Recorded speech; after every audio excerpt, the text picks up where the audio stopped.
أعوذ بالله من الشيطان الرجيم. بسم الله الرحمن الرحيم. ألف لام ميم. ذلك الكتاب لا ريب فيه هدى للمتقين الذين يؤمنون بالغيب ويقيمون الصلاة ومما رزقناهم ينفقون والذين يؤمنون بما أنزل إليك وما أنزل من قبلك وبالآخرة هم يوقنون أولئك على هدى من ربهم وأولئك هم المفلحون إن الذين كفروا سواء عليهم أأنذرتهم أم لم تنذرهم لا يؤمنون ختم الله على قلوبهم وعلى سمعهم وعلى أبصارهم غشاوة ولهم عذاب عظيم ومن الناس من يقول آمنا بالله وباليوم الآخر وما هم بمؤمنين يخادعون الله والذين آمنوا وما يخدعون إلا أنفسهم وما يشعرون في قلوبهم مرض فزادهم الله مرضا ولهم عذاب أليم بما كانوا يكذبون وإذا قيل لهم لا تفسدوا في الأرض قالوا إنما نحن مصلحون ألا إنهم هم المفسدون ولكن لا يشعرون وإذا قيل لهم آمنوا كما آمن الناس قالوا أنؤمن كما آمن السفهاء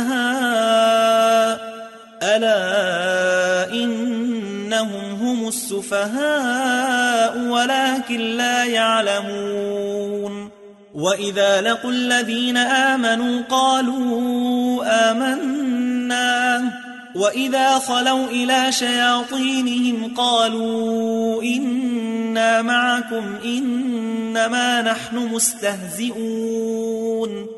الله يستهزئ بهم ويمدهم في طغيانهم يعمهون أولئك الذين اشتروا الضلالة بالهدى فما ربحت تجارتهم وما كانوا مهتدين مثلهم كمثل الذي استوقد نارا فلما أضاءت ما حوله ذهب الله بنورهم وتركهم في ظلمات لا يبصرون صم بكم عمي فهم لا يرجعون أو كصيب من السماء فيه ظلمات ورعد وبرق يجعلون أصابعهم في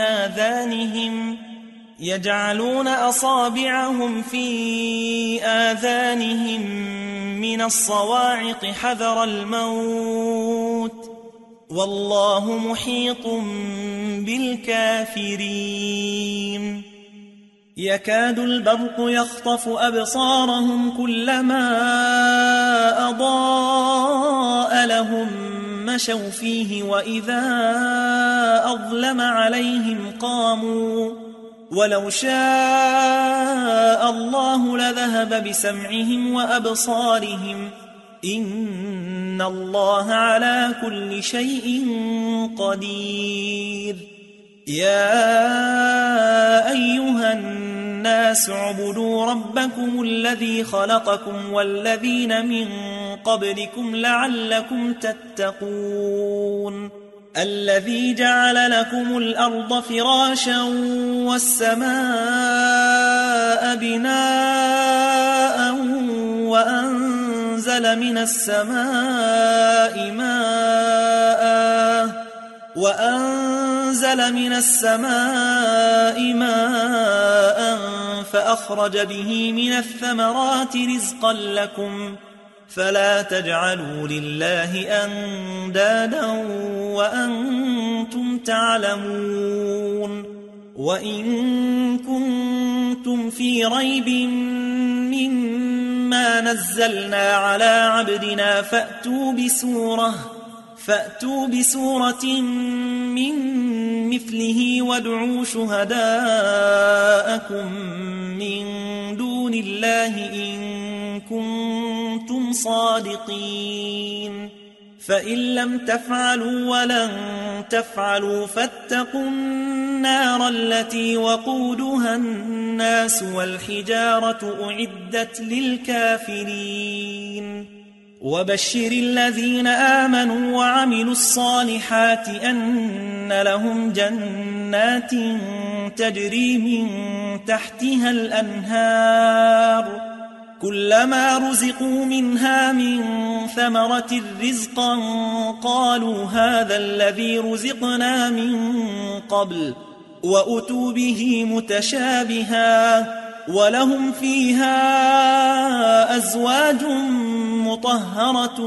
وهم فيها خالدون إن الله لا يستحيي أن يضرب مثلا ما بعوضة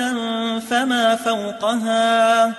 فأما الذين آمنوا فيعلمون أنه الحق من ربهم وأما الذين كفروا فيقولون ماذا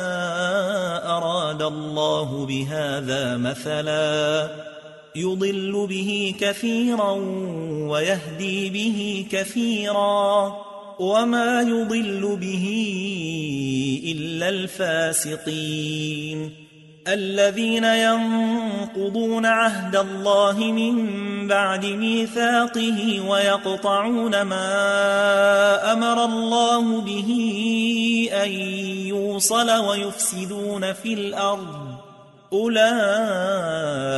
هم الخاسرون كيف تكفرون بالله وكنتم أمواتا فأحياكم ثم يميتكم ثم يحييكم ثم إليه ترجعون هو الذي خلق لكم ما في الأرض جميعا ثم استوى إلى السماء فسواهن 7 سماوات وهو بكل شيء عليم وإذ قال ربك للملائكة إني جاعل في الأرض خليفة قالوا أتجعل فيها من يفسد فيها ويسفك الدماء ونحن نسبح بحمدك ونقدس لك قال إني أعلم ما لا تعلمون وعلم آدم الأسماء كلها ثم عرضهم على الملائكة فقال أنبئوني بأسماء هؤلاء إن كنتم صادقين قالوا سبحانك لا علم لنا إلا ما علمتنا إنك أنت العليم الحكيم قال يا آدم أنبئهم بأسمائهم فلما أنبأهم بأسمائهم قال ألم أقل لكم إني أعلم غيب السماوات والأرض وأعلم ما تبدون وما كنتم تكتمون وإذ قلنا للملائكة اسجدوا لآدم فسجدوا إلا إبليس أبى واستكبر وكان من الكافرين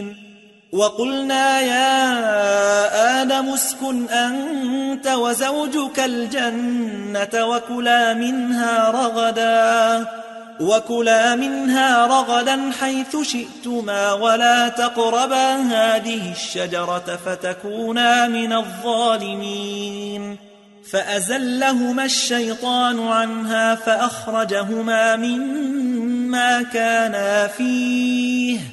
وقلنا اهبطوا بعضكم لبعض عدو ولكم في الأرض مستقر ومتاع إلى حين فتلقى آدم من ربه كلمات فتاب عليه إنه هو التواب الرحيم قلنا اهبطوا منها جميعا فإما يأتينكم مني هدى فمن تبع هداي فلا خوف عليهم ولا هم يحزنون والذين كفروا وكذبوا بآياتنا أولئك أصحاب النار هم فيها خالدون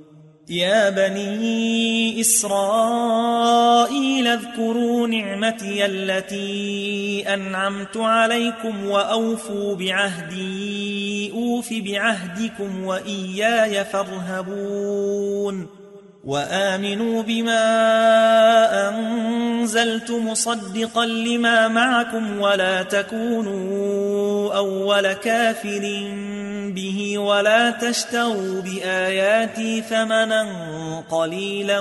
وإياي فاتقون ولا تلبسوا الحق بالباطل وتكتموا الحق وأنتم تعلمون وأقيموا الصلاة وآتوا الزكاة واركعوا مع الراكعين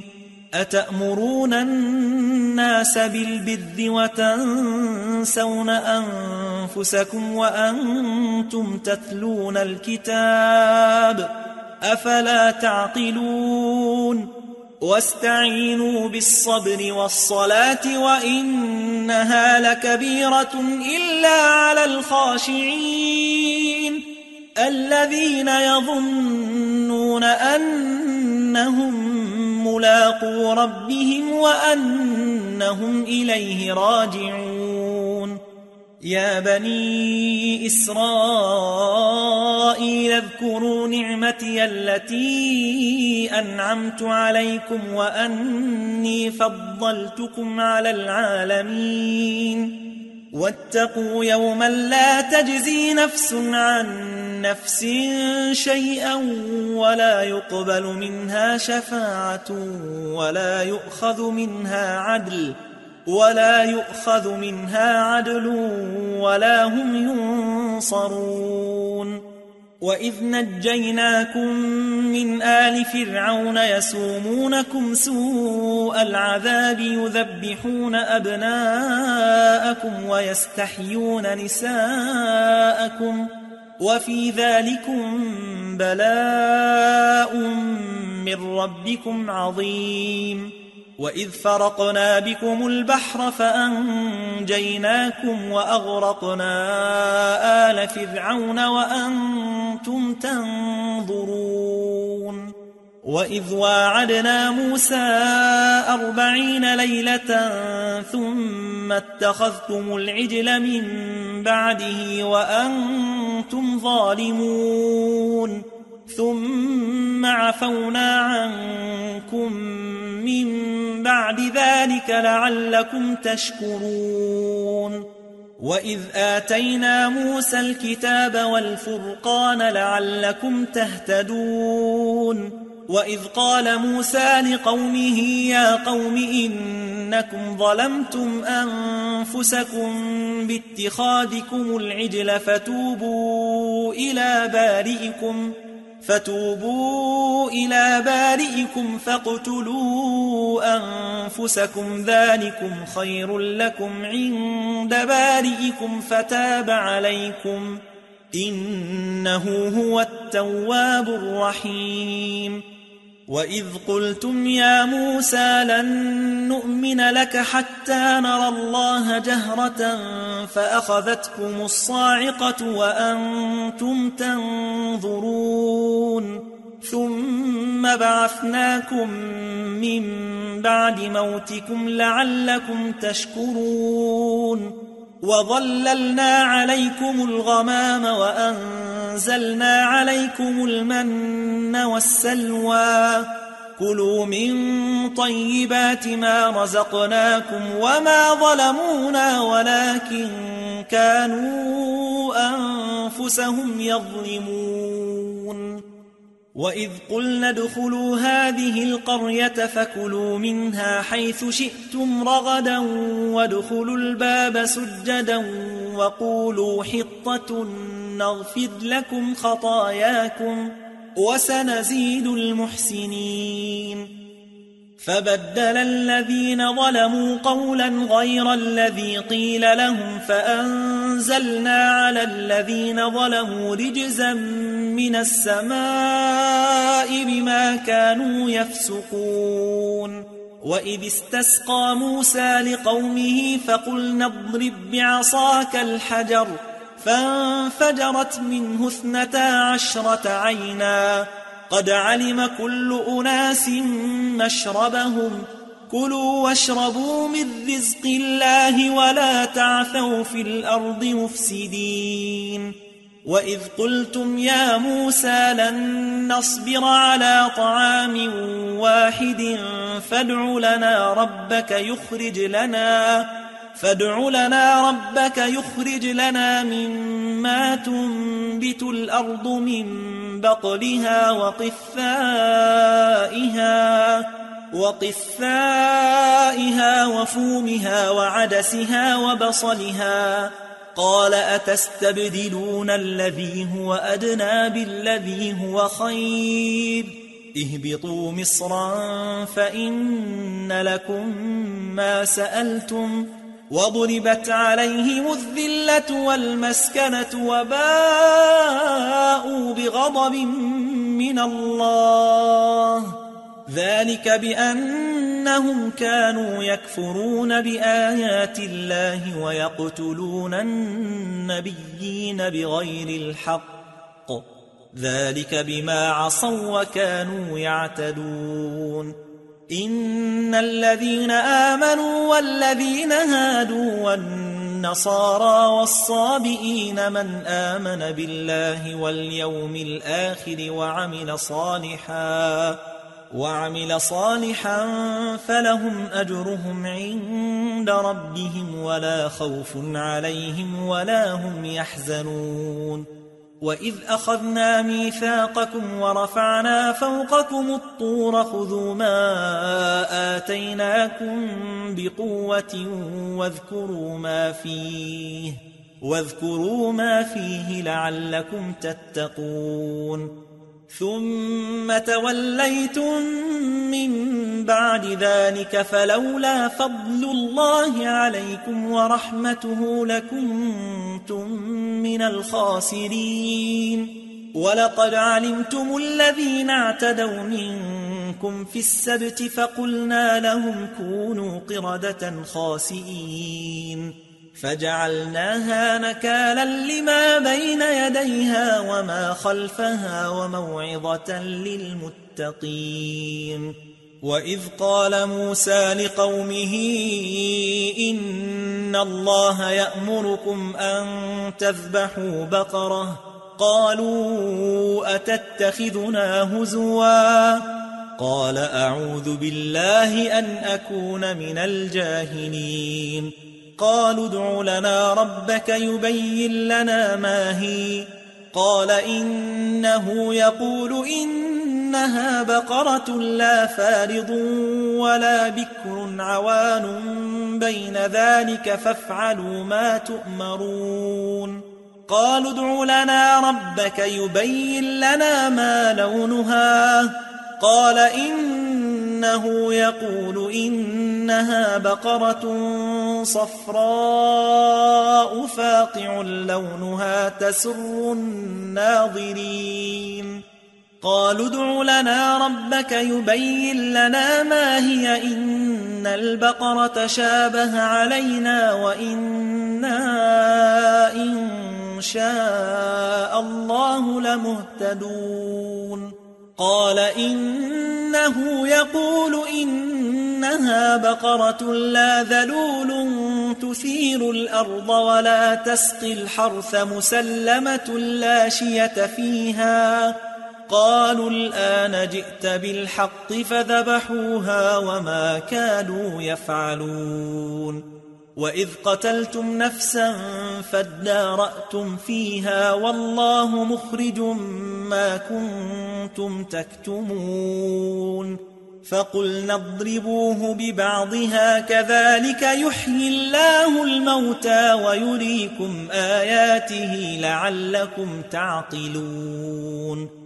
ثم قست قلوبكم من بعد ذلك فهي كالحجارة أو أشد قسوة وإن من الحجارة لما يتفجر منه الأنهار وإن منها لما يشقق فيخرج منه الماء وإن منها لما يهبط من خشية الله وما الله بغافل عما تعملون أفتطمعون أن يؤمنوا لكم وقد كان فريق منهم يسمعون كلام الله ثم يحرفونه من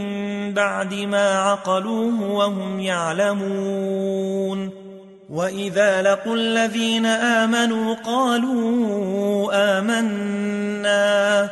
وإذا خلا بعضهم إلى بعض قالوا أتحدثونهم بما فتح الله عليكم ليحاجوكم به عند ربكم أفلا تعقلون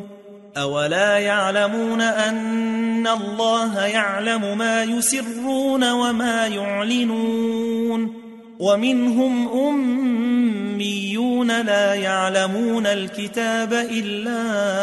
أماني وإن هم إلا يظنون فويل للذين يكتبون الكتاب بأيديهم ثم يقولون هذا من عند الله ليشتروا به ثمنا قليلا فويل لهم مما كتبت أيديهم وويل لهم مما يكسبون وقالوا لن تمسنا النار إلا أياما معدودة قل أتخذتم عند الله عهدا فلن يخلف الله عهده أم تقولون على الله ما لا تعلمون بلى من كسب سيئة وأحاطت به خطيئته فأولئك أصحاب النار هم فيها خالدون والذين آمنوا وعملوا الصالحات أولئك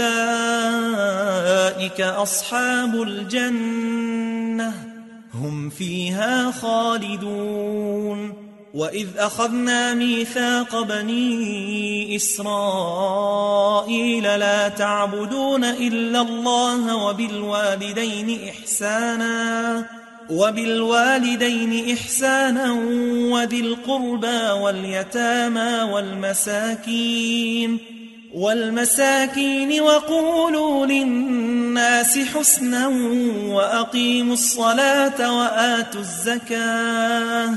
وأقيموا الصلاة وآتوا الزكاة ثم توليتم إلا قليلا منكم وأنتم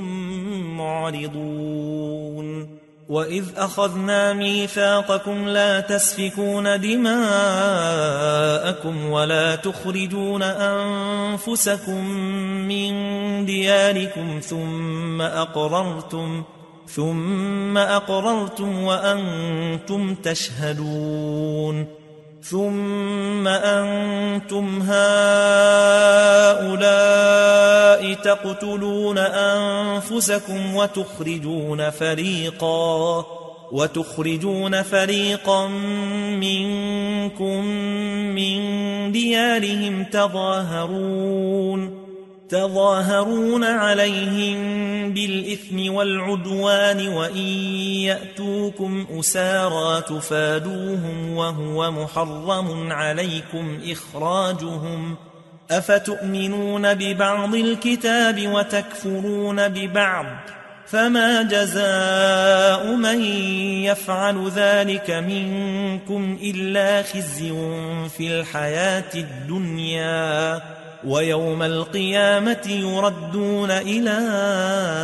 أشد العذاب وما الله بغافل عما تعملون أولئك الذين اشتروا الحياة الدنيا بالآخرة فلا يخفف عنهم العذاب ولا هم ينصرون ولقد آتينا موسى الكتاب وقفينا من بعده بالرسل وآتينا عيسى ابن مريم البينات وأيدناه بروح القدس أفكلما جاءكم رسول بما لا تهوى أنفسكم استكبرتم ففريقا كذبتم وفريقا تقتلون وقالوا قلوبنا غلف بل لعنهم الله بكفرهم فقليلا ما يؤمنون ولما جاءهم كتاب من عند الله مصدق لما معهم وكانوا من قبل يستفتحون على الذين كفروا فلما جاءهم ما عرفوا كفروا به فلعنة الله على الكافرين بئس ما اشتروا به أنفسهم أن يكفروا بما أنزل الله بغيا أن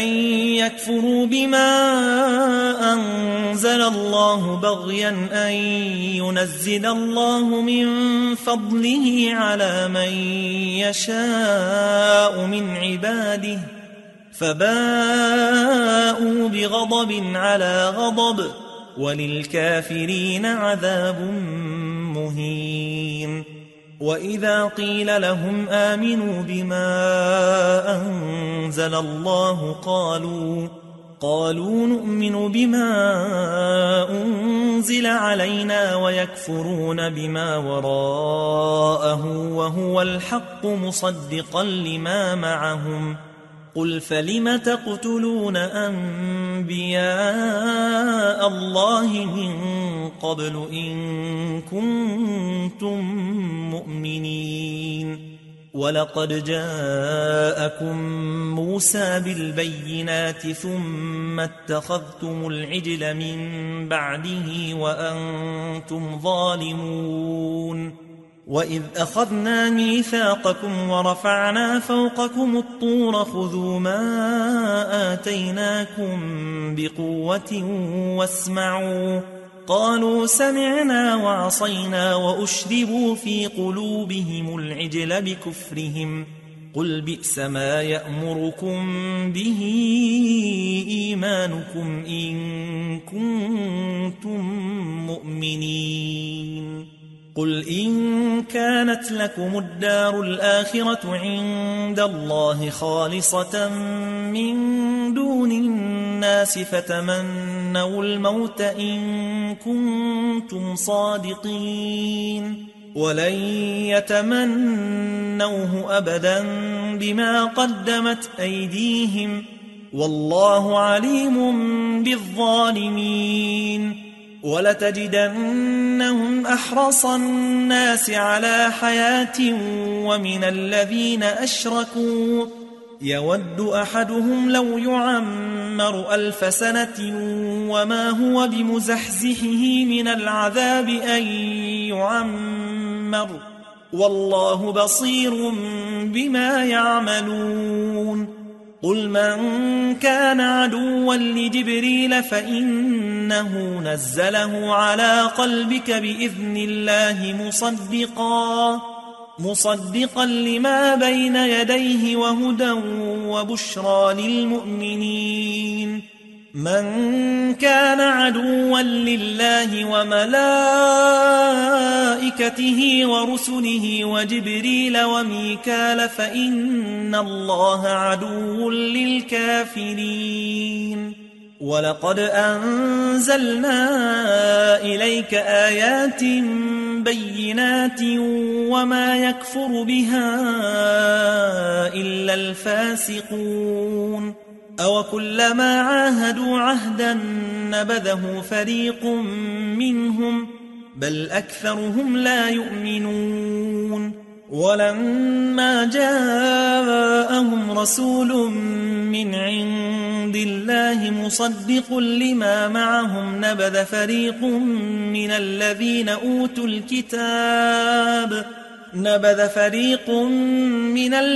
أوتوا الكتاب كتاب الله وراء ظهورهم كأنهم لا يعلمون. واتبعوا ما تتلو الشياطين على ملك سليمان وما كفر سليمان ولكن الشياطين كفروا يعلمون الناس السحر وما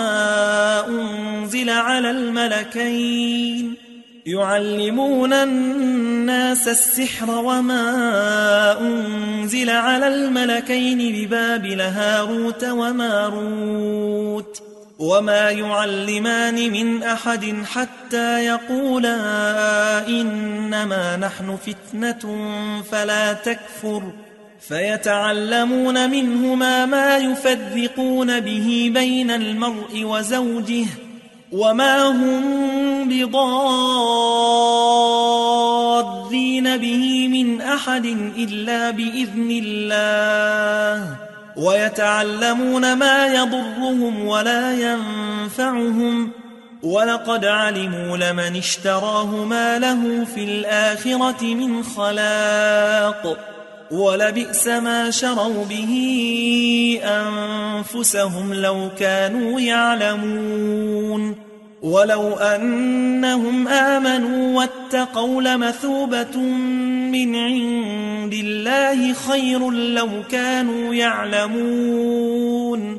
يا أيها الذين آمنوا لا تقولوا راعنا وقولوا انظرنا واسمعوا وللكافرين عذاب أليم. ما يود الذين كفروا من أهل الكتاب ولا المشركين أن ينزل عليكم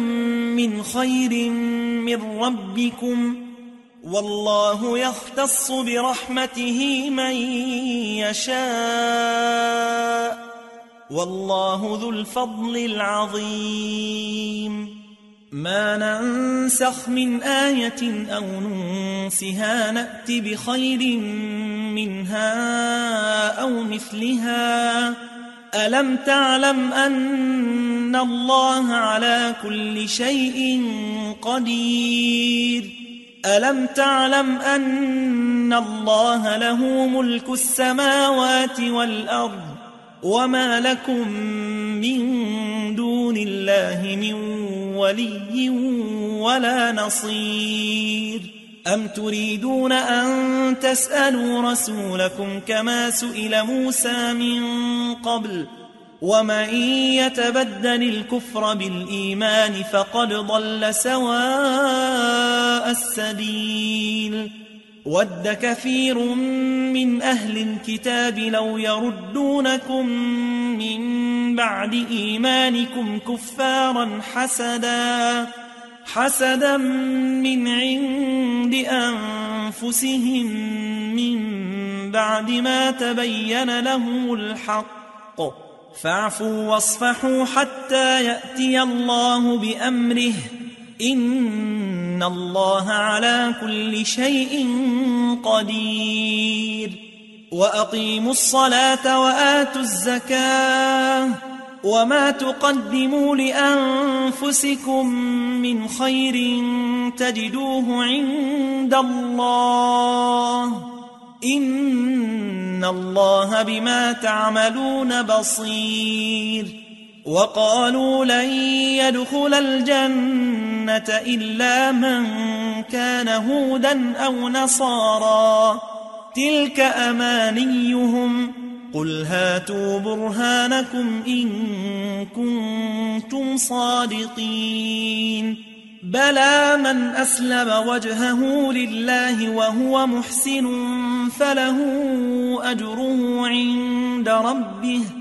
فله أجره عند ربه ولا خوف عليهم ولا هم يحزنون وقالت اليهود ليست النصارى على شيء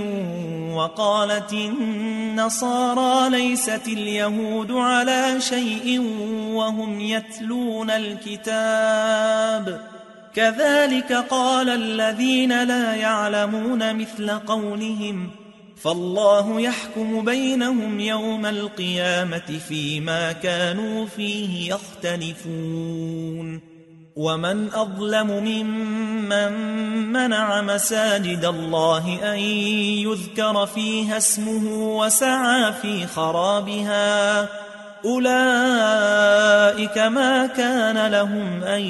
يدخلوها إلا خائفين لهم في الدنيا خزي ولهم في الآخرة عذاب عظيم ولله المشرق والمغرب فأينما تولوا فثم وجه الله إن الله واسع عليم وقالوا اتخذ الله ولدا سبحانه بل له ما في السماوات والأرض كل له قانتون بديع السماوات والأرض وإذا قضى أمرا فإنما يقول له كن فيكون وقال الذين لا يعلمون لولا يكلمنا الله أو تأتينا آية كذلك قال الذين من قبلهم مثل قولهم تشابهت قلوبهم قد بينا الآيات لقوم يوقنون إنا أرسلناك بالحق بشيرا ونذيرا ولا تسأل عن أصحاب الجحيم ولن ترضى عنك اليهود ولا النصارى حتى تتبع ملتهم قل إن هدى الله هو الهدى ولئن اتبعت أهواءهم بعد الذي جاءك من العلم ما لك من الله من ولي ولا نصير الذين آتيناهم الكتاب يتلونه حق تلاوته أولئك يؤمنون به ومن يكفر به فأولئك هم الخاسرون يا بني إسرائيل اذكروا نعمتي التي أنعمت عليكم وأني فضلتكم على العالمين واتقوا يوما لا تجزي نفس عن نفس شيئا ولا يقبل منها عدل ولا يقبل منها عدل ولا تنفعها شفاعة ولا هم ينصرون. وإذ ابتلى إبراهيم ربه بكلمات فأتمهن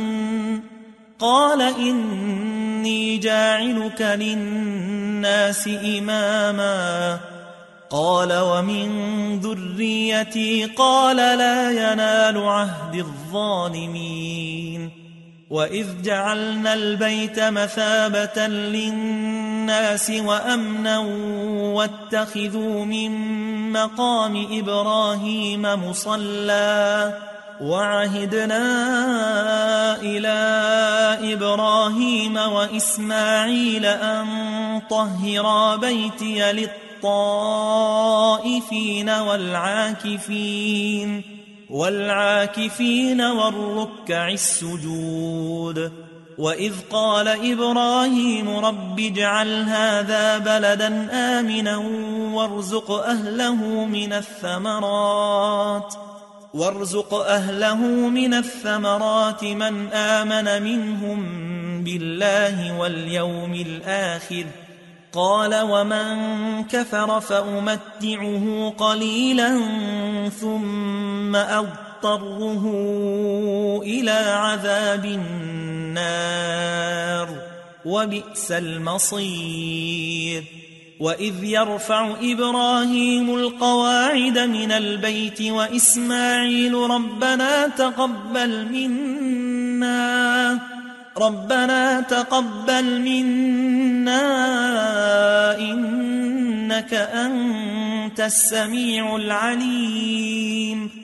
ربنا واجعلنا مسلمين لك ومن ذريتنا أمة مسلمة لك وأرنا مناسكنا وتب علينا إنك أنت التواب الرحيم.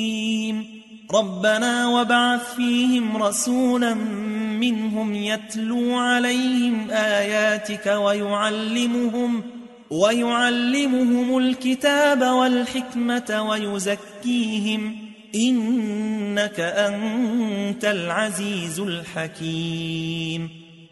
ومن يرغب عن ملة إبراهيم إلا من سفه نفسه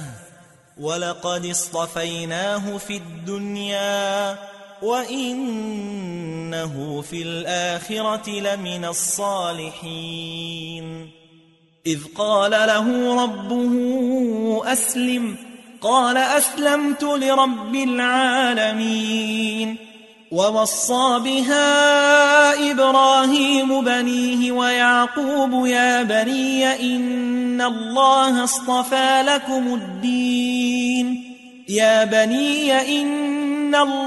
اصطفى لكم الدين فلا تموتن إلا وأنتم مسلمون. أم كنتم شهداء إذ حضر يعقوب الموت إذ قال لبنيه ما تعبدون من بعدي قالوا نعبد إلهك وإله آبائك إبراهيم وإسماعيل وإسحاق إلها واحدا ونحن له مسلمون. تلك أمة قد خلت لها ما كسبت ولكم ما كسبتم ولا تسألون عما كانوا يعملون. وقالوا كونوا هودا أو نصارى تهتدوا قل بل ملة إبراهيم حنيفا وما كان من المشركين. قولوا آمنا بالله وما أنزل إلينا وما أنزل إلى إبراهيم وإسماعيل وإسحاق ويعقوب والأسباط وما أوتي موسى وعيسى وما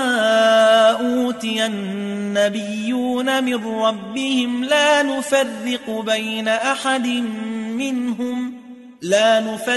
بين أحد منهم ونحن له مسلمون فإن آمنوا بمثل ما آمنتم به فقد اهتدوا وإن تولوا فإنما هم في شقاق فسيكفيكهم الله وهو السميع العليم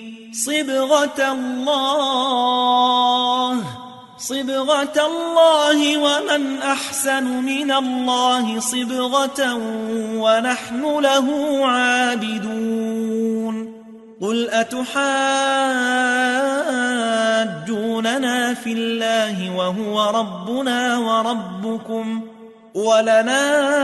أعمالنا ولكم أعمالكم ونحن له مخلصون أم تقولون إن إبراهيم وإسماعيل وإسحاق ويعقوب والأسباط كانوا هودا أو نصارى قل أأنتم أعلم أم الله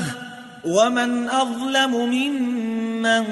كتم شهادة عنده من الله وما الله بغافل عما تعملون تلك أمة قد خلت لها ما كسبت ولكم ما كسبتم ولا تسألون عما كانوا يعملون سيقول السفهاء من الناس ما ولاهم عن قبلتهم التي كانوا عليها قل لله المشرق والمغرب يهدي من يشاء إلى صراط مستقيم وكذلك جعلناكم أمة وسطا لتكونوا شهداء على الناس ويكون الرسول عليكم شهيدا وما جعلنا القبلة التي كنت عليها إلا لنعلم من يتبع الرسول ممن ينقلب على عقبيه وإن كانت لكبيرة إلا على الذين هدى الله وما كان الله ليضيع إيمانكم إن الله بالناس لرؤوف رحيم قد نرى تقلب وجهك في السماء فلنولينك قبلة ترضاها فول وجهك شطر المسجد الحرام وحيث ما كنتم فولوا وجوهكم شطره وإن الذين أوتوا الكتاب ليعلمون أنه الحق من ربهم وما الله بغافل عما يعملون ولئن أتيت الذين أوتوا الكتاب بكل آية ما تبعوا قبلتك وما أنت بتابع قبلتهم وما بعضهم بتابع قبلة بعض ولئن اتبعت أهواءهم من بعد ما جاءك من العلم إنك إذا لمن الظالمين الذين آتيناهم الكتاب يعرفونه كما يعرفون أبناءهم وإن فريقا منهم ليكتمون الحق وهم يعلمون الحق من ربك فلا تكونن من الممترين ولكل وجهة هو موليها فاستبقوا الخيرات أينما تكونوا يأت بكم الله جميعا إن الله على كل شيء قدير ومن حيث خرجت فول وجهك شطر المسجد الحرام وإنه للحق من ربك وما الله بغافل عما تعملون ومن حيث خرجت فول وجهك شطر المسجد الحرام وحيث ما كنتم فولوا وجوهكم شطره لئلا يكون للناس عليكم حجة إلا الذين ظلموا منهم فلا تخشوهم واخشوني ولأتم نعمتي عليكم ولعلكم تهتدون كما أرسلنا فيكم رسولا منكم يتلو عليكم آياتنا ويزكيكم ويعلمكم الكتاب والحكمة ويعلمكم ما لم تكونوا تعلمون فاذكروني أذكركم واشكروا لي ولا تكفرون يا أيها الذين آمنوا استعينوا بالصبر والصلاة إن الله مع الصابرين ولا تقولوا لمن يقتل في سبيل الله أموات بل أحياء ولكن لا تشعرون ولنبلونكم بشيء من الخوف والجوع ونقص من الأموال والأنفس والثمرات وبشر الصابرين الذين إذا أصابتهم مصيبة قالوا إنا لله وإنا إليه راجعون أولئك عليهم صلوات من ربهم ورحمة وأولئك هم المهتدون إن الصفا والمروة من شعائر الله فمن حج البيت أو اعتمر فلا جناح عليه أن يطوف بهما ومن تطوع خيرا فإن الله شاكر عليم إن الذين يكتمون ما أنزلنا من البينات والهدى من بعد ما بيناه للناس في الكتاب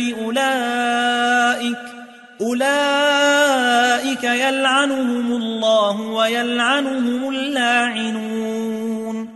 إلا الذين تابوا وأصلحوا وبينوا فأولئك أتوب عليهم وأنا التواب الرحيم إن الذين كفروا وماتوا وهم كفار أولئك عليهم لعنة الله والملائكة والناس أجمعين خالدين فيها لا يخفف عنهم العذاب ولا هم ينظرون وإلهكم إله واحد لا إله إلا هو الرحمن الرحيم إن في خلق السماوات والأرض واختلاف الليل والنهار والفلك التي تجري في البحر بما ينفع الناس وما أنزل الله من السماء من ماء فأحيا به الأرض بعد موتها وبث فيها من كل دابة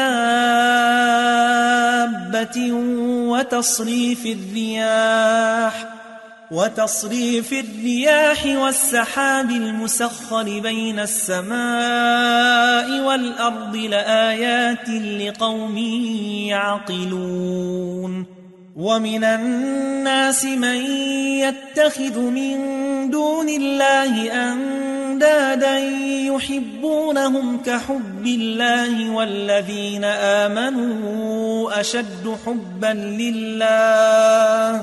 ولو يرى الذين ظلموا إذ يرون العذاب أن القوة لله جميعا وأن الله شديد العذاب إذ تبرأ الذين اتبعوا من الذين اتبعوا ورأوا العذاب وتقطعت بهم الأسباب وقال الذين اتبعوا لو أن لنا كرة فنتبرأ منهم كما تبرأوا منا كذلك يريهم الله أعمالهم حسرات عليهم وما هم بخارجين من النار يا أيها الناس كلوا مما في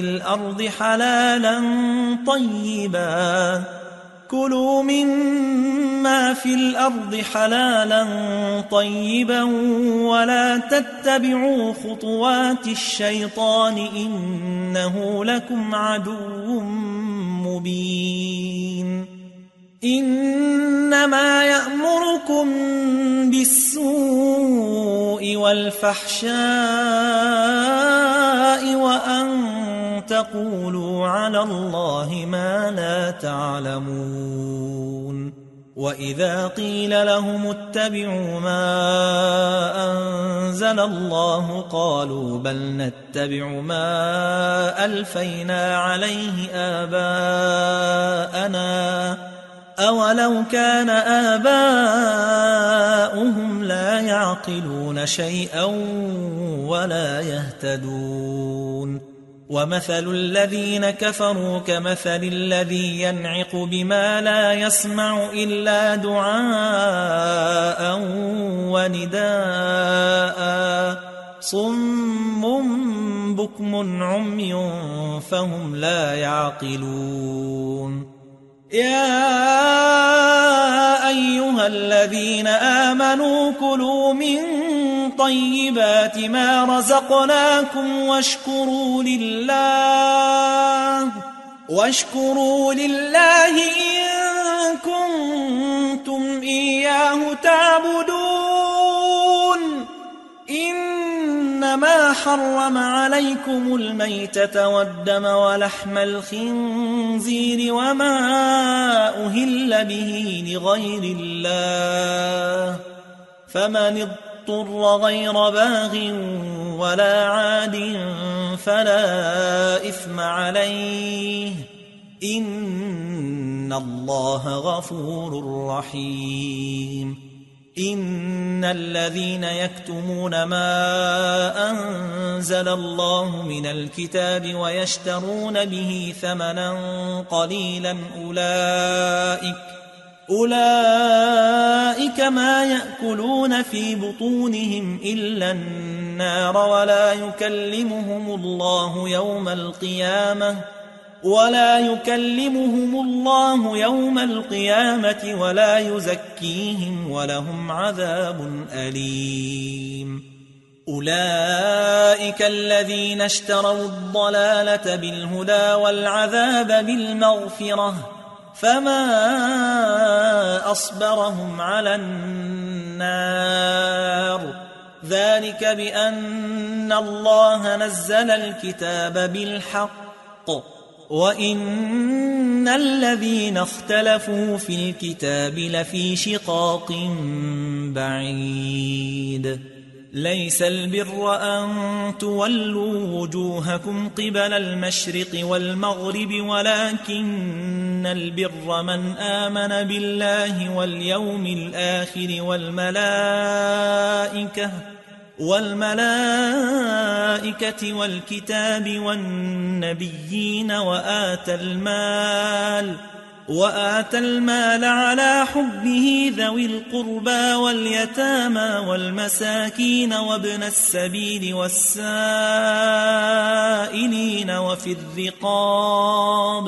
وفي الرقاب وأقام الصلاة وآتى الزكاة والموفون بعهدهم إذا عاهدوا والصابرين في البأساء والضراء وحين البأس أولئك الذين صدقوا وأولئك هم المتقون. يا أيها الذين آمنوا كتب عليكم القصاص في القتلى الحر بالحر والعبد بالعبد والأنثى بالأنثى فمن عفي له من أخيه شيء فاتباع بالمعروف وأداء إليه بإحسان ذلك تخفيف من ربكم ورحمة فمن اعتدى بعد ذلك فله عذاب أليم. ولكم في القصاص حياة يا أولي الألباب لعلكم تتقون. كتب عليكم إذا حضر أحدكم الموت إن ترك خيرا الوصية للوالدين والأقربين بالمعروف حقا على المتقين. فمن بدله بعدما سمعه فإنما إثمه على الذين يبدلونه إن الله سميع عليم. فمن خاف من موص جنفا أو إثما فأصلح بينهم فلا إثم عليه إن الله غفور رحيم. يا أيها الذين آمنوا كتب عليكم الصيام كما كتب على الذين من قبلكم لعلكم تتقون أياما معدودات فمن كان منكم مريضا أو على سفر فعدة من أيام أخر وعلى الذين يطيقونه فدية طعام مسكين فمن تطوع خيرا فهو خير له وأن تصوموا خير لكم إن كنتم تعلمون. شهر رمضان الذي أنزل فيه القرآن هدى للناس وبينات من الهدى والفرقان فمن شهد منكم الشهر فليصمه ومن كان مريضا أو على سفر فعدة من أيام أخر يريد الله بكم اليسر ولا يريد بكم العسر ولتكملوا العدة ولتكبروا الله على ما هداكم ولعلكم تشكرون. وإذا سألك عبادي عني فإني قريب أجيب دعوة الداع إذا دعاني فليستجيبوا لي وليؤمنوا بي لعلهم يرشدون. أحل لكم ليلة الصيام الرفث إلى نسائكم هن لباس لكم وأنتم لباس لهن علم الله أنكم كنتم تختانون أنفسكم فتاب عليكم وعفى عنكم فالآن باشروهن وابتغوا ما كتب الله لكم وكلوا واشربوا حتى يتبين لكم الخيط الأبيض من الخيط الأسود من الفجر ثم أتموا الصيام إلى الليل ولا تباشروهن وأنتم عاكفون في المساجد تلك حدود الله فلا تقربوها كذلك يبين الله آياته للناس لعلهم يتقون ولا تأكلوا أموالكم بينكم بالباطل وتدلوا بها إلى الحكام لتأكلوا فريقا من أموال الناس بالإثم وأنتم تعلمون يسألونك عن الأهلة قل هي مواقيت للناس والحج وليس البر بأن تأتوا البيوت من ظهورها ولكن البر من اتقى وأتوا البيوت من أبوابها واتقوا الله لعلكم تفلحون وقاتلوا في سبيل الله الذين يقاتلونكم ولا تعتدوا إن الله لا يحب المعتدين واقتلوهم حيث ثقفتموهم وأخرجوهم من حيث أخرجوكم والفتنة أشد من القتل ولا تقاتلوهم عند المسجد الحرام حتى يقاتلوكم فيه فإن قاتلوكم فاقتلوهم كذلك جزاء الكافرين فإن انتهوا فإن الله غفور رحيم وقاتلوهم حتى لا تكون فتنة ويكون الدين لله فإن انتهوا فلا عدوان إلا على الظالمين الشهر الحرام بالشهر الحرام والحرمات قصاص فمن اعتدى عليكم فاعتدوا عليه بمثل ما اعتدى عليكم واتقوا الله واعلموا أن الله مع المتقين وأنفقوا في سبيل الله ولا تلقوا بأيديكم إلى التهلكة وأحسنوا إن الله يحب المحسنين وأتموا الحج والعمرة لله فإن أحصرتم فما استيسر من الهدي ولا تحلقوا رؤوسكم حتى يبلغ الهدي محله فمن كان منكم مريضا أو به أذى من رأسه ففدية من صيام أو صدقة أو نسك فإذا أمنتم فمن تمتع بالعمرة إلى الحج فما استيسر من الهدي فمن لم يجد فصيام 3 أيام في الحج و7 إذا رجعتم تلك 10 كاملة ذلك لمن لم يكن أهله حاضر المسجد الحرام واتقوا الله واعلموا أن الله شديد العقاب الحج أشهر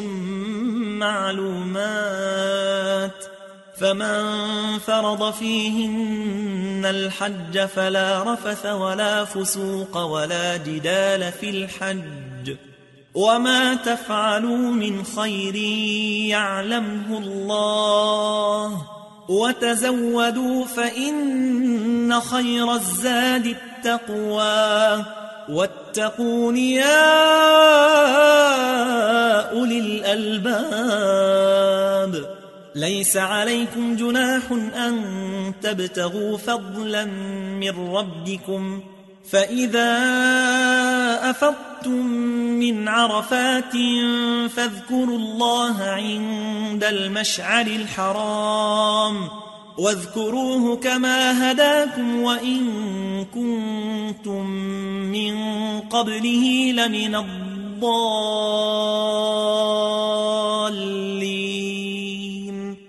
ثم أفيضوا من حيث أفاض الناس واستغفروا الله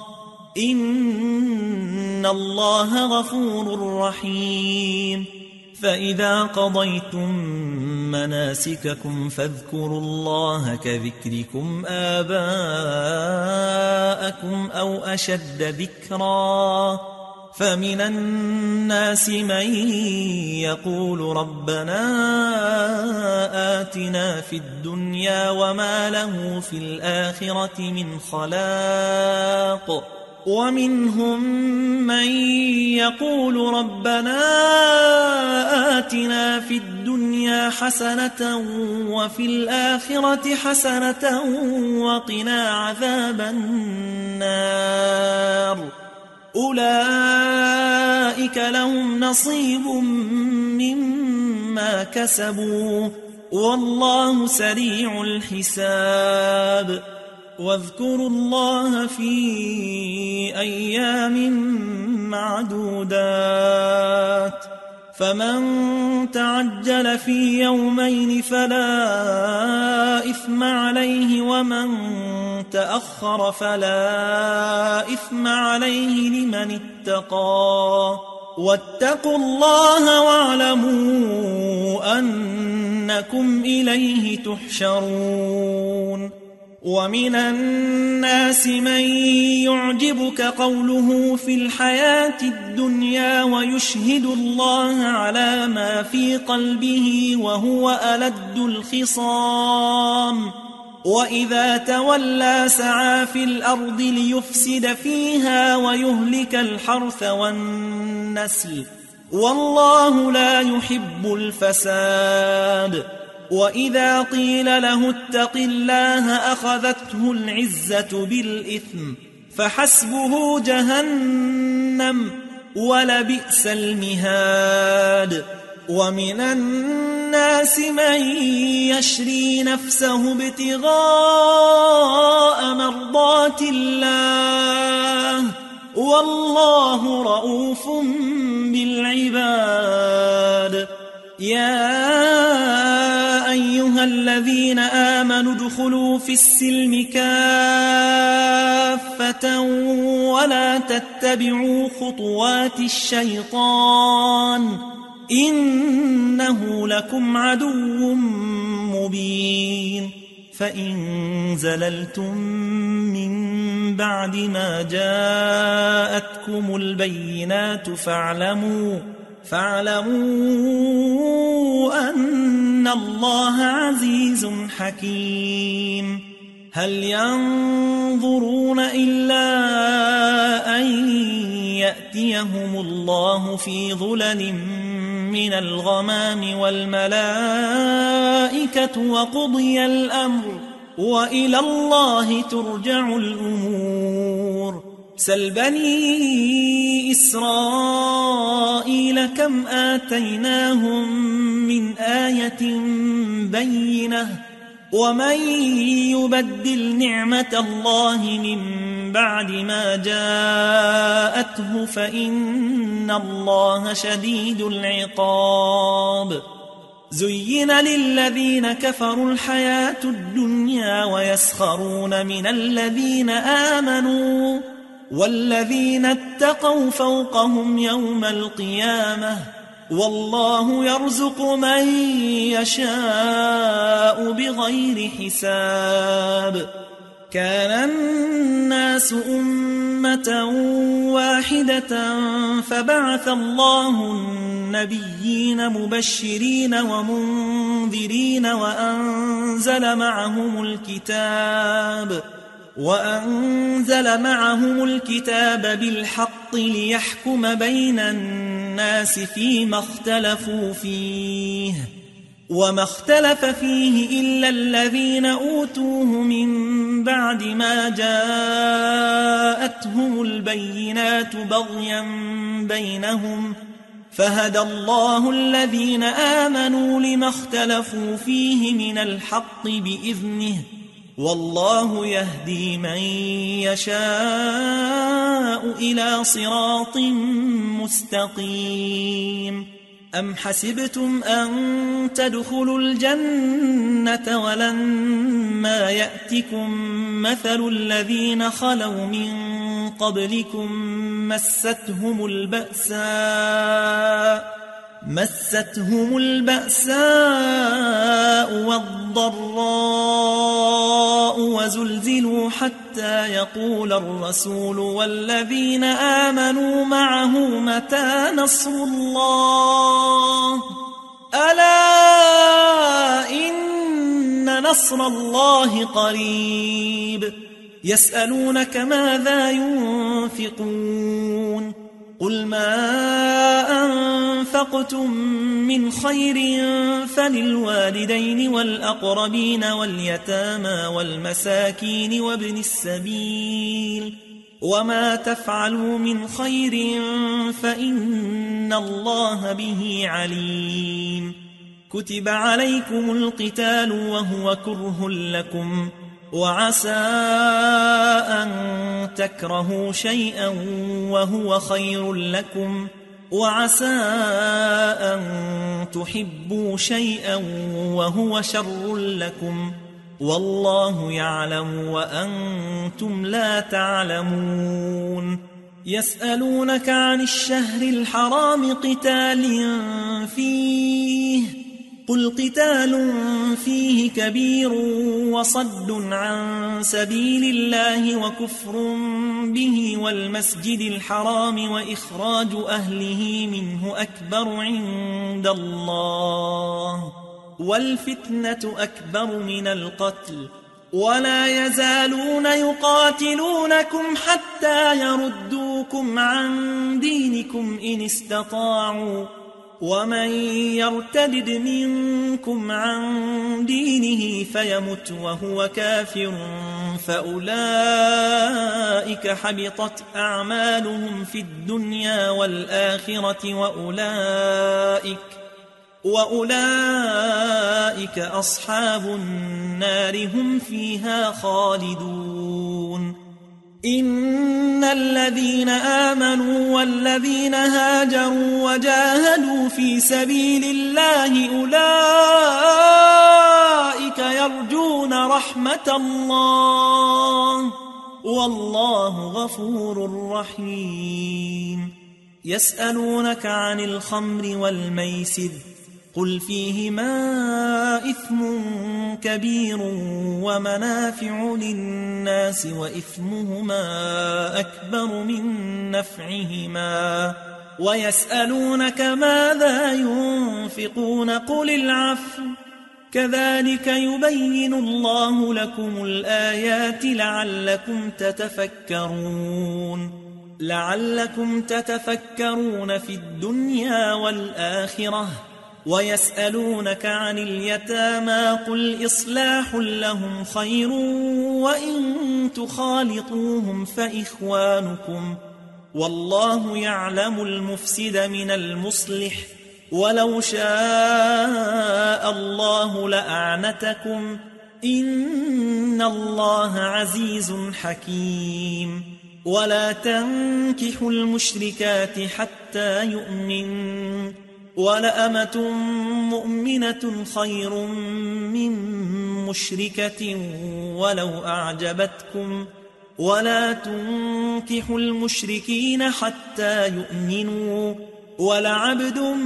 مؤمن خير من مشرك ولو أعجبكم أولئك يدعون إلى النار والله يدعو إلى الجنة والمغفرة بإذنه ويبين آياته للناس لعلهم يتذكرون. ويسألونك عن المحيض قل هو أذى فاعتزلوا النساء في المحيض ولا تقربوهن حتى يطهرن فإذا تطهرن فأتوهن من حيث أمركم الله إن الله يحب التوابين ويحب المتطهرين نساؤكم حرث لكم فأتوا حرثكم أنى شئتم وقدموا لأنفسكم واتقوا الله واعلموا أنكم ملاقوه وبشر المؤمنين ولا تجعلوا الله عرضة لأيمانكم أن تبروا وتتقوا وتصلحوا بين الناس والله سميع عليم لا يؤاخذكم الله باللغو في أيمانكم ولكن يؤاخذكم بما كسبت قلوبكم والله غفور حليم للذين يؤلون من نسائهم تربص 4 أشهر فإن فاءوا فإن الله غفور رحيم وإن عزموا الطلاق فإن الله سميع عليم والمطلقات يتربصن بأنفسهن 3 قروء ولا يحل لهن أن يكتمن ما خلق الله في أرحامهن إن كن يؤمن بالله واليوم الآخر وبعولتهن أحق بردهن في ذلك إن أرادوا إصلاحا ولهن مثل الذي عليهن بالمعروف وللرجال عليهن درجة والله عزيز حكيم الطلاق 2 فإمساك بمعروف أو تسريح بإحسان ولا يحل لكم أن تأخذوا مما آتيتموهن شيئا إلا أن يخافا ألا يقيما حدود الله فإن خفتم ألا يقيما حدود الله فلا جناح عليهما فيما افتدت به تلك حدود الله فلا تعتدوها ومن يتعد حدود الله فأولئك هم الظالمون فإن طلقها فلا تحل له من بعد حتى تنكح زوجا غيره فإن طلقها فلا جناح عليهما أن يتراجعا إن ظنا أن يقيما حدود الله وتلك حدود الله يبينها لقوم يعلمون وإذا طلقتم النساء فبلغن أجلهن فأمسكوهن بمعروف أو سرحوهن بمعروف ولا تمسكوهن ضرارا لتعتدوا ومن يفعل ذلك فقد ظلم نفسه ولا تتخذوا آيات الله هزوا واذكروا نعمة الله عليكم وما أنزل عليكم من الكتاب والحكمة يعظكم به واتقوا الله واعلموا أن الله بكل شيء عليم وإذا طلقتم النساء فبلغن أجلهن فلا تعضلوهن أن ينكحن أزواجهن إذا تراضوا بينهم بالمعروف ذلك يوعظ به من كان منكم يؤمن بالله واليوم الآخر ذلكم أزكى لكم وأطهر والله يعلم وأنتم لا تعلمون والوالدات يرضعن أولادهن حولين كاملين لمن أراد أن يتم الرضاعة وعلى المولود له رزقهن وكسوتهن بالمعروف لا تكلف نفس إلا وسعها لا تضار والدة بولدها ولا مولود له بولده وعلى الوارث مثل ذلك فإن أرادا فصالا عن تراض منهما وتشاور فلا جناح عليهما وإن أردتم أن تسترضعوا أولادكم فلا جناح عليكم إذا سلمتم ما آتيتم بالمعروف واتقوا الله واعلموا أن الله بما تعملون بصير والذين يتوفون منكم ويذرون أزواجا يتربصن بأنفسهن 4 أشهر وعشرا فإذا بلغن أجلهن فلا جناح عليكم فيما فعلن في أنفسهن بالمعروف والله بما تعملون خبير ولا جناح عليكم فيما عرضتم به من خطبة النساء أو أكننتم في أنفسكم علم الله أنكم ستذكرونهن ولكن لا تواعدوهن سرا إلا أن تقولوا قولا معروفا ولا تعزموا عقدة النكاح حتى يبلغ الكتاب أجله واعلموا أن الله يعلم ما في أنفسكم فاحذروه واعلموا أن الله غفور حليم لا جناح عليكم إن طلقتم النساء ما لم تمسوهن أو تفرضوا لهن فريضة ومتعوهن على الموسع قدره وعلى المقتر قدره متاعا بالمعروف حقا على المحسنين وإن طلقتموهن من قبل أن تمسوهن وقد فرضتم لهن فريضة فنصف ما فرضتم إلا أن يعفون أو يعفو الذي بيده عقدة النكاح وأن تعفوا أقرب للتقوى ولا تنسوا الفضل بينكم إن الله بما تعملون بصير حافظوا على الصلوات والصلاة الوسطى وقوموا لله قانتين فإن خفتم فرجالا أو ركبانا فإذا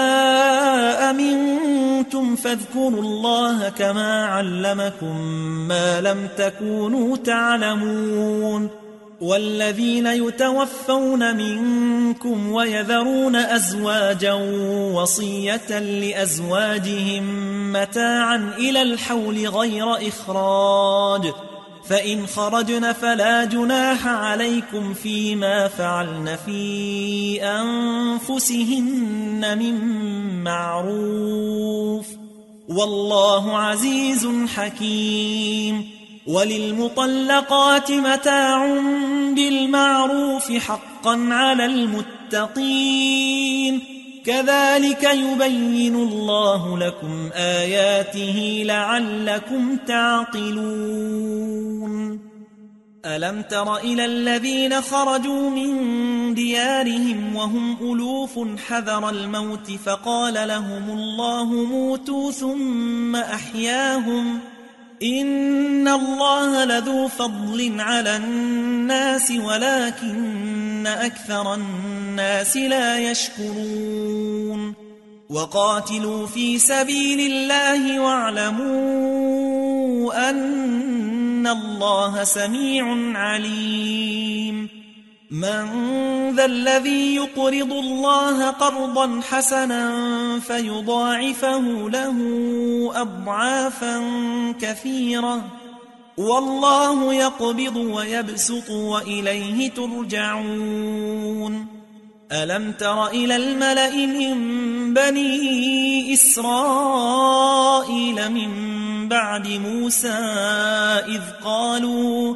إذ قالوا لنبي له ابعث لنا ملكا نقاتل في سبيل الله قال هل عسيتم إن كتب عليكم القتال ألا تقاتلوا قالوا وما لنا ألا نقاتل في سبيل الله وقد أخرجنا من ديارنا وأبنائنا فلما كتب عليهم القتال تولوا إلا قليلا منهم والله عليم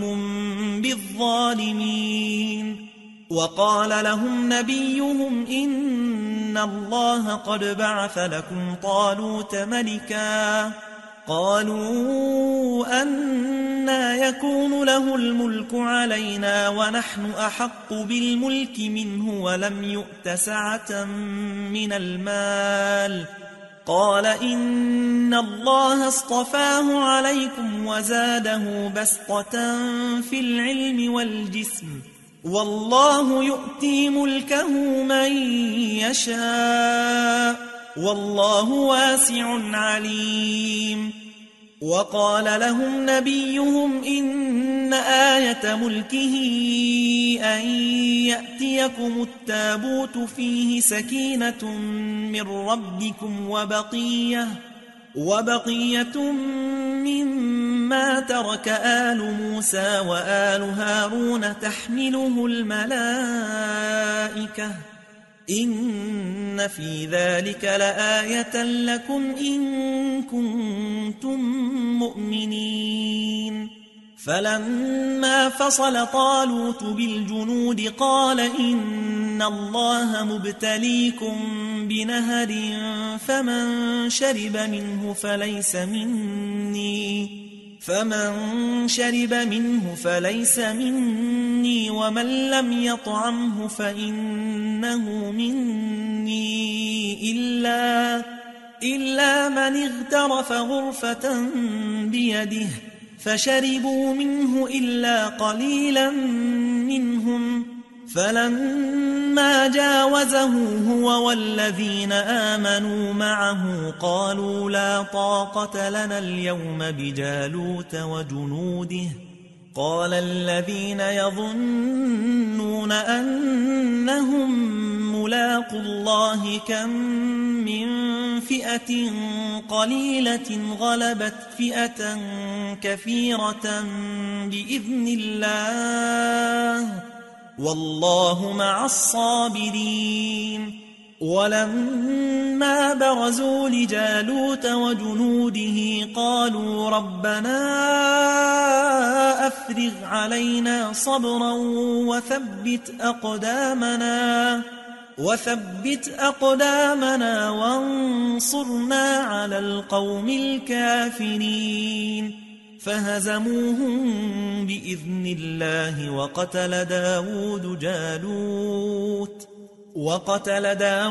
جالوت وآتاه الله الملك والحكمة وعلمه مما يشاء ولولا دفع الله الناس بعضهم ببعض لفسدت الأرض ولكن الله ذو فضل على العالمين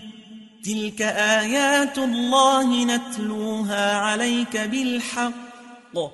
وإنك لمن المرسلين تلك الرسل فضلنا بعضهم على بعض منهم من كلم الله ورفع بعضهم درجات وآتينا عيسى ابن مريم البينات وأيدناه بروح القدس ولو شاء الله ما اقتتل الذين من بعدهم من بعد ما جاءتهم البينات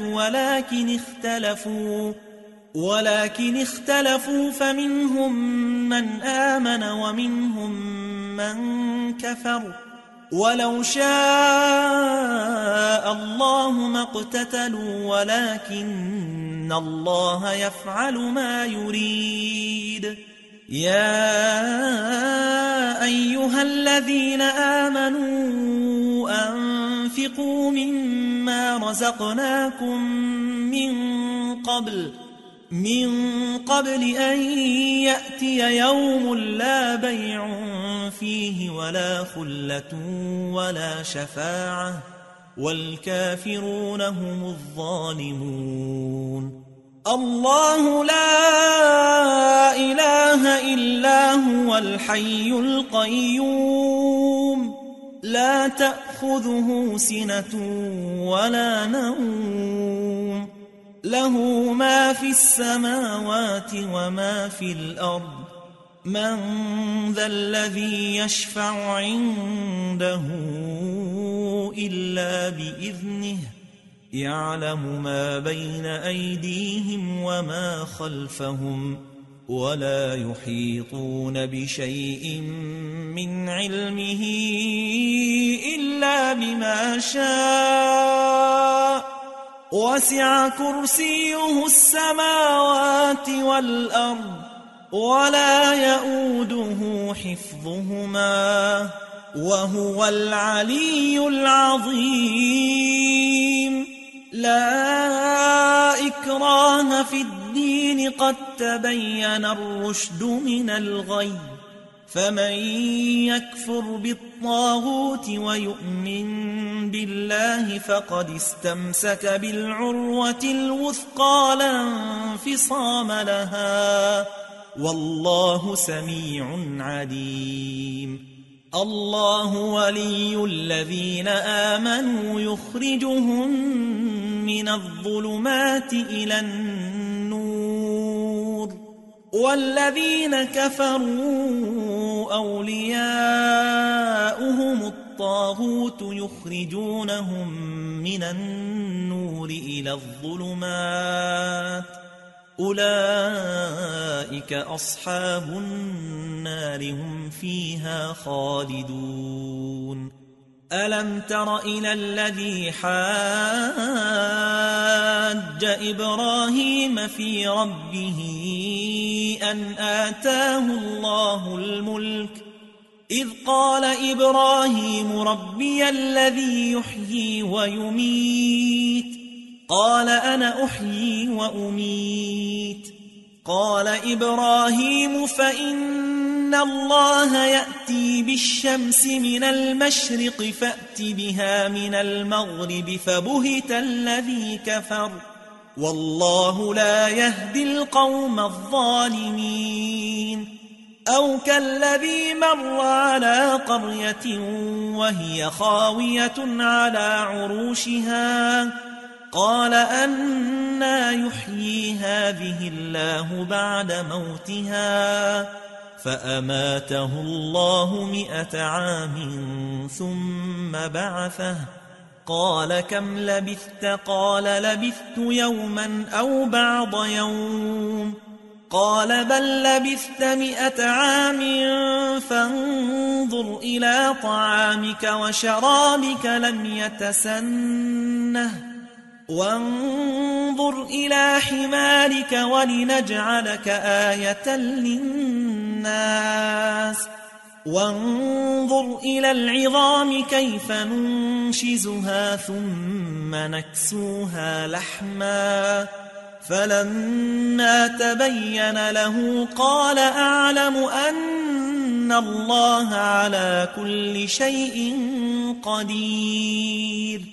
وإذ قال إبراهيم رب أرني كيف تحيي الموتى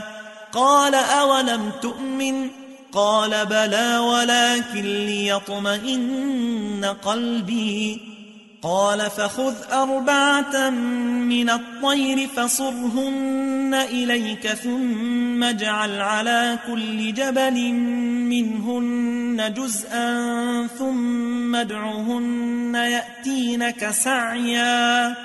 واعلم أن الله عزيز حكيم. مثل الذين ينفقون أموالهم في سبيل الله كمثل حبة أنبتت 7 سنابل في كل سنبلة 100 حبة والله يضاعف لمن يشاء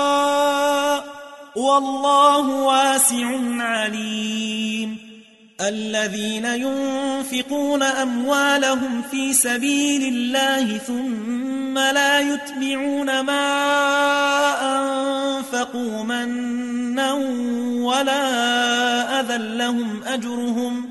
لهم أجرهم عند ربهم ولا خوف عليهم ولا هم يحزنون. قول معروف ومغفرة خير من صدقة يتبعها أذى والله غني حليم. يا أيها الذين آمنوا لا تبطلوا صدقاتكم بالمن والأذى كالذي ينفق ماله رئاء الناس ولا يؤمن بالله واليوم الآخر فمثله كمثل صفوان عليه تراب فأصابه وابل فتركه صلدا لا يقدرون على شيء مما كسبوا والله لا يهدي القوم الكافرين. ومثل الذين ينفقون أموالهم ابتغاء مرضات الله وتثبيتا من أنفسهم كمثل جنة بربوة أصابها وابل فآتت أكلها ضعفين فإن لم يصبها وابل فطل والله بما تعملون بصير. أيود أحدكم أن تكون له جنة من نخيل وأعناب تجري من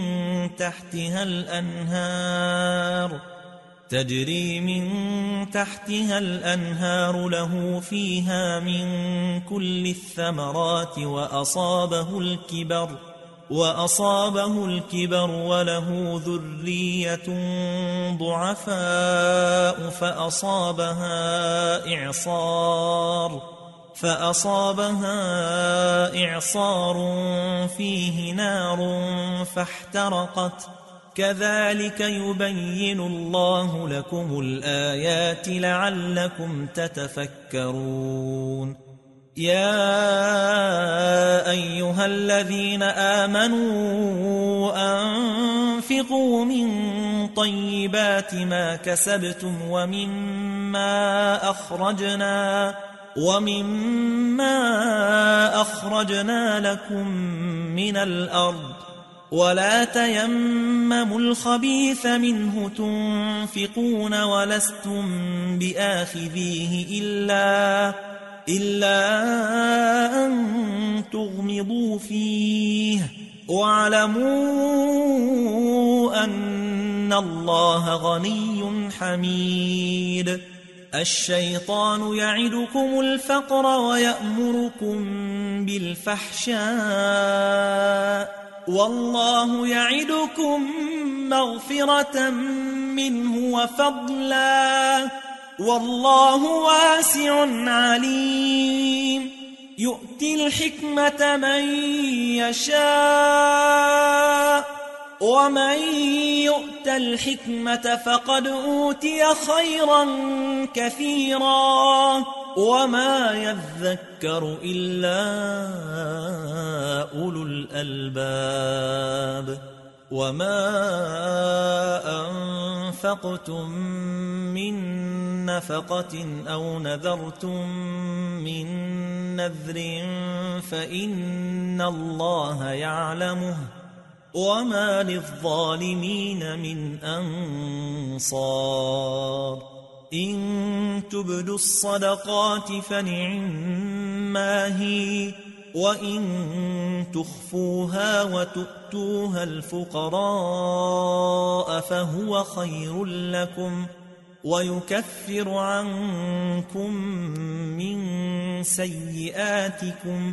والله بما تعملون خبير ليس عليك هداهم ولكن الله يهدي من يشاء وما تنفقوا من خير فلأنفسكم وما تنفقون إلا ابتغاء وجه الله وما تنفقوا من خير يوفى إليكم وأنتم لا تظلمون للفقراء الذين أحصروا في سبيل الله لا يستطيعون ضربا في الأرض يحسبهم الجاهل أغنياء من التعفف تعرفهم بسيماهم لا يسألون الناس إلحافا وما تنفقوا من خير فإن الله به عليم الذين ينفقون أموالهم بالليل والنهار سرا وعلانية فلهم أجرهم عند ربهم ولا خوف عليهم ولا هم يحزنون الذين يأكلون الربا لا يقومون إلا كما يقوم الذي يتخبطه الشيطان من المس ذلك بأنهم قالوا إنما البيع مثل الربا وأحل الله البيع وحرم الربا فمن جاءه موعظة من ربه فانتهى فله ما سلف وأمره إلى الله ومن عاد فأولئك أصحاب النار هم فيها خالدون يمحق الله الربا ويربي الصدقات والله لا يحب كل كفار أثيم إن الذين آمنوا وعملوا الصالحات وأقاموا الصلاة وآتوا الزكاة لهم أجرهم عند ربهم ولا خوف عليهم ولا هم يحزنون يا أيها الذين آمنوا اتقوا الله وذروا ما بقي من الربا إن كنتم مؤمنين فإن لم تفعلوا فأذنوا بحرب من الله ورسوله وإن تبتم فلكم رؤوس أموالكم لا تظلمون ولا تظلمون وإن كان ذو عسرة فنظرة إلى ميسرة وأن تصدقوا خير لكم إن كنتم تعلمون واتقوا يوما ترجعون فيه إلى الله ثم توفى كل نفس ما كسبت وهم لا يظلمون. يا أيها الذين آمنوا إذا تداينتم بدين إلى أجل مسمى فاكتبوه وليكتب بينكم كاتب بالعدل ولا يأب كاتب أن يكتب كما علمه الله فليكتب وليملل الذي عليه الحق وليتق الله ربه ولا يبخس منه شيئا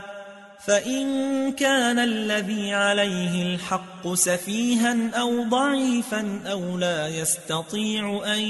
يمله فليملل وليه بالعدل واستشهدوا شهيدين من رجالكم فإن لم يكونا رجلين فرجل وامرأتان ممن ترضون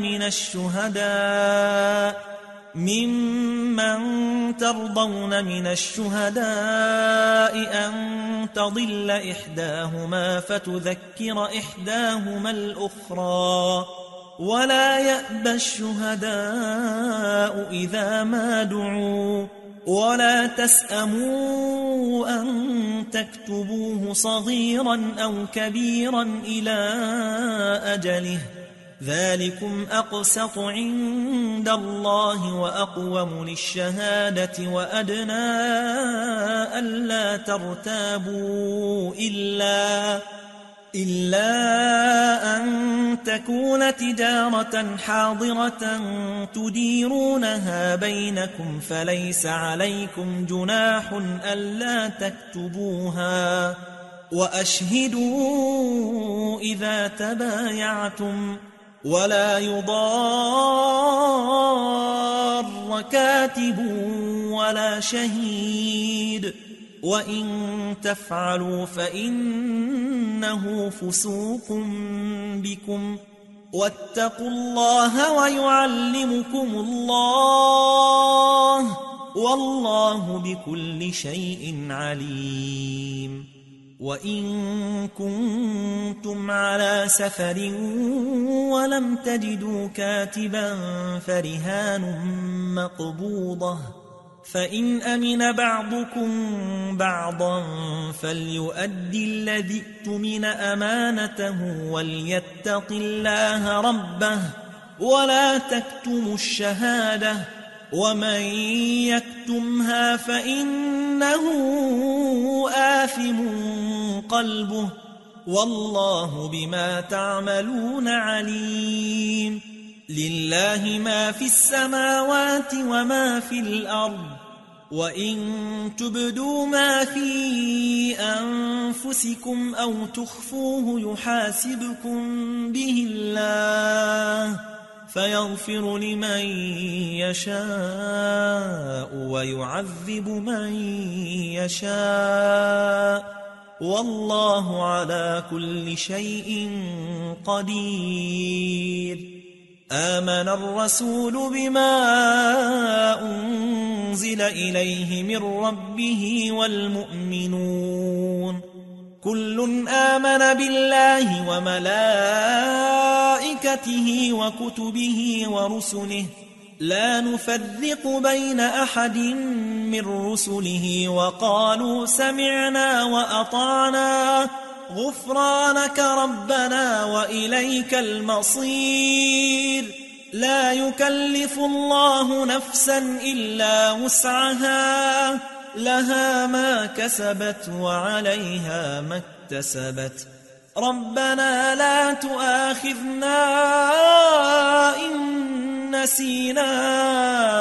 أو أخطأنا ربنا ولا تحمل علينا إصرا كما حملته على الذين من قبلنا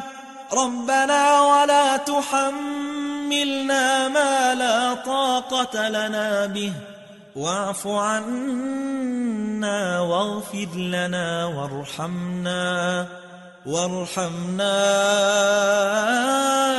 أنت مولانا فانصرنا على القوم الكافرين.